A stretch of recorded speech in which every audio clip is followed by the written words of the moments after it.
देवदत्ता तू काय हे केले, त्या जीवाला मारुणी काय साधिले, बघ मृत्यूच्या जबड्यातून मी त्याला सोडले, वा मारिले परंतु मी त्यालाच रक्षिले.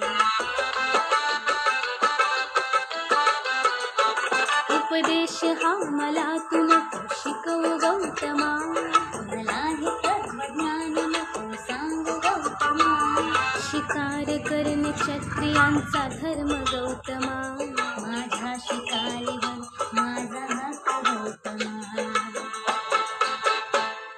हंस हा कुणाचा, हंस हा कुणाचा, हंस हा कुणाचा, हंस हा कुणाचा, हंस हा कुणाचा, हंस हा कुणाचा.